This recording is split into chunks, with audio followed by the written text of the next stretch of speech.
துலாம் ராசிக்காரர்களுக்கெல்லாம் இந்த குரு பயிற்சி எப்படி இருக்கு? நீ யாரா அந்த பையன்? நான் தான் அந்த பையன். ஓடி போனவனுக்கு 9ஆம் வீட்டில் குரு என்பது ஜோதிட பலன். வாய்ப்பு கிடைத்தவர்கள் எல்லாம் ஜெயித்து விடுகிறார்கள். யாரெல்லாம் ஜெயிக்கிறாங்க, யாருக்கெல்லாம் வாய்ப்பு கிடைக்குதோ அவங்க ஜெயிச்சிடறாங்க. ராகு 5ஆம் வீட்டில் இருப்பது எந்த விதமான பலன்களை தரும் என்றால், IVF, IUI போன்ற விஷயங்கள்லாம் குழந்தை புத்திர பிராப்திக்கான வழிகளாக 9ஆம் இடத்திலே குரு வந்து விட்டதால் உங்கள் படிநிலை உயரப்போகிறது. பிராண்ட் ஆகும். 5ஆம் இடத்தை பார்த்து புத்திர பிராப்தியை உண்டாக்குகிறார். சொத்து சம்பந்தப்பட்ட பிரச்சனைகளை சரி செய்கிறார். உடம்பு சரி பண்ணுறார். துலாம் ராசிக்காரர்கள் இனி பெரிய பணக்காரராக போறீங்க. அதான் பிசினஸ் டெவலப் ஆயிடுச்சு.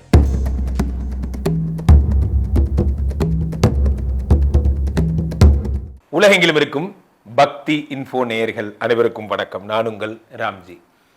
குரு பெயர்ச்சி வரப்போகிறது. இந்த குரு பெயர்ச்சி வருகின்ற மே 14ஆம் தேதி நடக்கவிருக்கிறது. குரு பகவான் ஒவ்வொரு வருடமும் ஒவ்வொரு வருஷத்தும் ஒவ்வொரு ராசிக்கு செல்வார். இது எல்லாருக்கும் தெரியும்.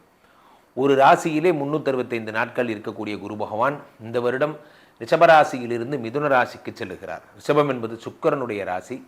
இந்த சுக்கிரனுடைய வீட்டிலிருந்து அடுத்து புதனுடைய வீடாகப்பட்ட மிதுன ராசிக்கு செல்லுகிறார். இந்த மிதுனம் என்பது என்ன அப்படின்னு பார்த்தீங்கன்னா, உங்களுக்கு காலபுருஷ தத்துவத்தின்படி 3ஆம் இடம். இந்த 3ஆம் இடத்திற்கு குரு பகவான் செல்லுகிறார். இந்த மிதுனம் அப்படிங்கிற வீட்டில் குரு பகவான் ஒரு வருட காலம் சஞ்சரிப்பார். மே 14 துவங்கிய இந்த குரு பகவானுடைய பிரயாணம் அடுத்த வருடம் மே 14 வரை இதே புதனுடைய வீட்டில் நிலைத்திருக்கும். புதன் அப்படின்னாலே டிஜிட்டல் கார்டுன்னு பேர். இந்த டிஜிட்டல் அப்படிங்கிறது என்னன்னா, ஒரு ஒளி மற்றும் ஒளி அமைப்பை சார்ந்த ஒரு மீடியா, நுண்ணறிவு போன்ற விஷயங்கள் எல்லாம் இந்த புதனுடைய வீடு. புதன்னாலே வித்யாகாரகன்னு பேர். படிப்பை சார்ந்த ஒரு பேக்ரவுண்ட் உடையவர் புதன். அந்த வீட்டில் குரு பகவானும் அதே மாதிரி தான், அதே கேரக்டர் தான். படிப்பு இந்த மாதிரி இது எக்ஸ்போசர் எல்லாம் உடையவர் தான் அந்த குரு. அந்த குரு புதனுடைய வீட்டிற்கு செல்லும் பொழுது நிறைய குழந்தைகள் படிக்க போகிறாங்க. நிறைய பேர் நிறைய விஷயங்களை கற்றுக்க போகிறோம். இந்த வருடமே ஒரு அறிவின் வருடமாக கருதப்படுகிறது. குரு பயிற்சி இந்த வருடம் நடக்கின்ற இந்த ஒரு பொன்னான தினத்திற்காக உலகமே ஏங்கி கொண்டிருக்கிறது. காரணம் என்னவென்றால், உலகத்தில் இருக்க எல்லாருமே இந்த குரு வந்தாதான், ஒரு கல்யாணம் ஆனால் கூட குருபலம் வந்தாச்சா, குழந்தை பிறக்கிறதா இருந்தாலும் குருபலம் இருக்கா, ஒரு வீட்டில் நல்லது கெட்டது நடந்தாலும் குருபலம் இருக்கிறதா என்று கேட்டுத்தான் பழக்கம். எல்லாருக்குமே குரு என்பது ஒரு சுபகாரியங்களை செய்வதற்கான ஒரு கடவுளாக அவர் கருதப்படுகிறார். தேவகுரு பிரகஸ்பதி என்பவர் பொன்னார் மேனியன் எனக்கூடிய தங்கமாக கருதப்படுகிறார். குரு பகவானுடைய பெயர்ச்சி என்பது உலக அளவில் உற்று நோக்கப்படுகிறது. காரணம், குரு வந்தாதான் கல்யாணம் ஆகும், குரு வந்தாதான் எந்த நல்ல விஷயமும் நடக்குங்கிறதுல எல்லாருக்கும் மாற்று கருத்தே கிடையாது. ஜோதிட சாஸ்திரத்திலே 2 விதமான பயிற்சிகள், ஒன்று சனி பயிற்சி, ஒன்று குரு பயிற்சி. சனியை வில்லன் பயிற்சி மாதிரியும் குருவை ஹீரோ பயிற்சி மாதிரியும் நம்ம பார்த்தே பழகிட்டோம். அவ்வகையில் மே 14ஆம் தேதி நடக்கின்ற இந்த குரு பயிற்சி மிக முக்கியத்துவம் வாய்ந்த பயிற்சியாக கருதப்படுகிறது. யார் யார் ராசிக்கெல்லாம் குரு பகவான் குபேர வளங்களை அள்ளித்தரப்போகிறார், யார் யார் ராசிக்கெல்லாம் குழந்தை பிறக்க போகுது, யார் யாரெல்லாம் சிறப்பாக வெளிநாடு செல்ல போகிறார்கள் போன்றவற்றெல்லாம் ராசி ரீதியாக ஒவ்வொரு ராசிக்குமாக பார்த்து விடலாம். துலாம் ராசிக்காரர்களுக்கெல்லாம் இந்த குரு பயிற்சி எப்படி இருக்கிறது? துலாம் ராசிக்காரர்களை பொறுத்த வரைக்குமே இந்த குரு 9ஆம் வீட்டிற்கு வருகிறார். ஓடி போனவனுக்கு 9ஆம் வீட்டில் குரு என்பது ஜோதிட பலன். அதாவது 9ஆம் வீட்டில் குரு வரும்பொழுது ஊரை விட்டு கூட ஓடி போகலாம் அப்படின்னு சொல்லுவாங்க. ஏனென்றால் இந்த குரு பகவான் 9ஆம் வீட்டில் வரும்பொழுது என்ன ஆகும்னா, ஒரு எதையும் செய்து முடிக்கின்ற ஒரு வேகமும் வாய்ப்புகளும் வரும். உலகில் நண்பர்களே, எதை வேணால் நீங்கள் பண்ணுங்கள், அந்த வாய்ப்பு கிடைக்குதாங்கிறது தான் முக்கியம். வாய்ப்பு கிடைத்தவர்கள் எல்லாம் ஜெயித்து விடுகிறார்கள். யாரெல்லாம் ஜெயிக்கிறாங்க, யாருக்கெல்லாம் வாய்ப்பு கிடைக்குதோ அவங்க ஜெயிச்சிடுறாங்க. வாய்ப்பு என்பது அத்தனை முக்கியமானதாக கருதப்படுகிறது. ஒரு வாய்ப்பு அப்படிங்கிறது எவ்வளோ முக்கியம். யார் வேணால் முன்னுக்கு வரலாம், ஆனால் அதுக்கான சரியான வாய்ப்பு என்பது வர வேண்டும். 9ஆம் வீட்டு குரு உங்களுக்கு வாய்ப்புகளை தருகிறார். 9இல் இருந்த குரு உங்களுக்கு 5ஆம் பார்வையாக உடம்பை பார்க்குறார். உடம்பை பார்க்கும்போது உடம்பில் இருக்கக்கூடிய பிரச்சனைகள் எல்லாம் இந்த குரு பகவான் சரி செய்கிறார். அதே மாதிரி 9ஆம் வீட்டில் இருக்கக்கூடிய குரு பகவான் 7ஆம் பார்வையாக 3ஆம் இடத்தை பார்க்கிறார். 3 அப்படிங்கிறது என்ன? தைரியஸ்தானம், சகோதரஸ்தானம், முயற்சி, இதெல்லாம் குரு பகவான் பார்க்கிறார். குரு 3ஐ பார்க்கும் பொழுது முயற்சியில் மாபெரும் வெற்றி என்பதெல்லாம் உண்டாகிறது.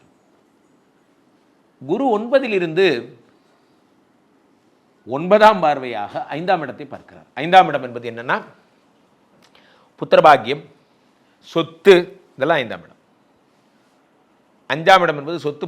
துலாம் ராசிக்காரர்கள் சொத்துக்காக நிறையா முயற்சி பண்ணுவீங்க. இப்போ என்னோட பூர்வீக சொத்தில் ஒரு பிரச்சனை இருக்குது சார், ஒரு லிட்டிகேஜ் ப்ராப்பர்ட்டி சார், கை கெட்டுது, பட் ஆனால் வர இது பண்ண மாட்டேங்குது. ஏன்னா காரணம் என்னென்னா எல்லாரும் ஏதோ பிரச்சனை பண்ணிகிட்டே இருக்காங்க, எல்லாம் சரியாகும், கவலையே விடாதீங்க, சரியாகும். 2ஆம் இடத்துல 9ஆம் இடத்துல இருக்கக்கூடிய குரு பகவானுடைய பேரருள். ஸோ அடுத்ததாக இந்த குரு 9ஆம் வீட்டில் வந்ததோடு இல்லாமல் ராகுவையும் பார்ப்பது குரு சண்டால யோகத்தை உருவாக்குற. எப்பயுமே நண்பர்களே, ராகு 5ஆம் வீட்டில் இருப்பது எந்த விதமான பலன்களை தரும் என்றால், IVF, IUI போன்ற விஷயங்கள்லாம் குழந்தை புத்திர பிராப்திக்கான வழிகளாக. அப்போது IUI, IVF இதெல்லாம் வந்து பாசிபிலிட்டி ரேட்டுன்னு ஒன்று உண்டு. எதுலேயுமே 30%, 40% இந்த மாதிரி சொல்லுவாங்க பாசிபிலிட்டி ரேட் குழந்தை புத்திர பிராப்திக்கு. அந்த பாசிபிலிட்டி ரேட்டை இன்க்ரீஸ் பண்ணுறது குரு பகவான். குரு பகவானுடைய பேரருளால் குரு ராகுவை பார்க்கும் பொழுது குரு சண்டால யோகம் ஏற்பட்டு 70 to 80% அப்படிங்கிற மாதிரி பாசிபிலிட்டி ரேட் அதிகமாகிடும், டபுள் ஆகிடும். அட் த சேம் டைம் என்னென்னா, இந்த குரு தரும் நற்பலன்கள் அப்படிங்கிறது 9ங்கிறது டிஜிட்டல். இப்போ யாராவது உங்களுடைய பிஸ்னஸ் வந்து நான் நல்ல பிஸ்னஸ் பண்ணுறேன், பட் ஆனால் எனக்கான டிஜிட்டல் பிளாட்ஃபார்ம்ங்கிறது எனக்கு வரல, அதாவது இன்ஸ்டாவில், FBயில், அதே மாதிரி வாட்ஸ்அப்பில், இதெல்லாம் இந்த பல்க் SMS சொல்லுவாங்க. என்னோடய பிஸ்னஸை ஒவ்வொரு டோர் ஸ்டெப்புக்கும் கொண்டு போகணுன்னு நான் நினைக்கிறேன், ஒவ்வொரு இடத்துக்கும் கொண்டு போய் ரீச் பண்ணணுன்னு ஆசைப்பட்றேன். ஆனால் அது எப்படின்னு எனக்கு தெரியல. கவலைப்படாதீங்க, 9ஆம் வீட்டில் இருக்கக்கூடிய குரு பகவான் உங்களுக்கு டோர் டு டோர் டெலிவரி பண்ணுவார். பை டிஜிட்டல், இந்த sense of digital, door to door delivery பண்ணுவார். பெரிய விஷயமே என்ன அப்படின்னா, அந்த டோர் டு டோர் ஒவ்வொருத்தர் மொபைல்லையும் அது போய் சேருது. நீங்கள் என்ன ஆசைப்படுறீங்களோ அது ரீச் ஆகிடுது. இன்றைக்கெல்லாம் பார்த்தீங்கன்னா எந்த பிஸ்னஸ்னாலும் ரீச் பண்ணுறது ரொம்ப ஈஸி. கரெக்டாக அழகாக நீங்கள் ஒரு சமீபத்தில் பார்த்தேன், ஈவன் விஷ்ணு மாயா பற்றி கூட பார்த்தேன், ஒரு இன்ஸ்டா ரீலில் ஒன்று பார்த்தேன்.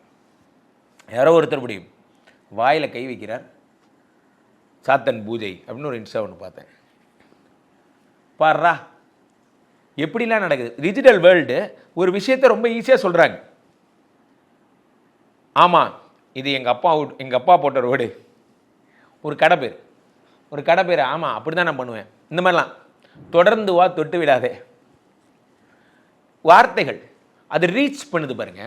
அதான் உலகத்தில் நான் ரொம்ப அதிசயப்பட்ட ஒரு டிஜிட்டல் ரீச் எல்லாம் பார்த்தீங்கன்னா நம்ம டேபிள் மேட் தான். எவ்வளோ அழகாக அந்த டிஜிட்டலாக கொண்டு போனாங்க. அந்த பிஸ்னஸ் எதுக்கு சொல்ல வரேன்னா, இவர்களெல்லாம் நான் வந்து இதாக சொல்லலை, பெருமிதமாக சொல்கிறேன். 9ஆம் வீட்டு குரு புதனுடைய வீட்டில் வந்தது உங்களுடைய லக்கு. துலாம் ராசிக்காரர்களுக்கு எதையும் டிஜிட்டலாக நீங்கள் கொண்டு போங்க. எப்படிலாம் ரீச் பண்ணலாம், ஷேர், நம்பர் ஆஃப் ஷேர்னா பகிரப்படுதல், எத்தனை வியூஸ், அதை பொறுத்து உங்களுக்கு வந்து பிஸ்னஸ் டெவலப் ஆகுது. 9ஆம் இடத்திலே குரு வந்து விட்டதால் உங்கள் படிநிலை உயரப்போகிறது, பிராண்ட் ஆக போகிறீங்க. அந்த குரு பகவான் 5ஆம் இடத்தை பார்த்து புத்திர பிராப்தியை உண்டாக்குகிறார், சொத்து சம்பந்தப்பட்ட பிரச்சனைகளை சரி செய்கிறார், உடம்பை சரி பண்ணுறார். துலாம் ராசிக்காரர்கள் இனி பெரிய பணக்காரராக போகிறீங்க. அதான் பிஸ்னஸ் டெவலப் ஆயிடுச்சு. ஆன்லைன் ஃபுல்லாக உங்கள் பேர் தான். யார் அந்த பையன், நான் தான் அந்த பையன் அப்படிங்கிற மாதிரி கீழே போயிட்டு இருக்க இந்த 2 நம்பரை கூப்பிடுங்க. உங்களுடைய சொந்த ஜாதகத்தை பார்த்து கொள்ளுங்கள். உலக புகழ் வாய்ந்த நமது ஸ்ரீமடம் இந்தியா இப்பொழுது ஸ்ரீமடம் மலேசியா பெனாங்கிலும் உருவாகி இருக்கிறது. வாரந்தோறும் மலேசியா வருகிறேன். மலேசியாவில் வாழ்பவர்கள் எல்லாம் என்னை தொடர்பு கொள்ளலாம். டைரக்ட் கன்சல்டேஷன், நேரடியாக என்னை சந்தித்துக் கொள்ளலாம். விஷ்ணுமாயா பூஜைகள் யாருக்காவது தேவைன்னா உங்கள் வீட்டிலே வந்து செய்து தருகிறோம். மீண்டும் ஒரு நல்ல பதிவில் சந்திப்போம். நன்றி, வணக்கம்.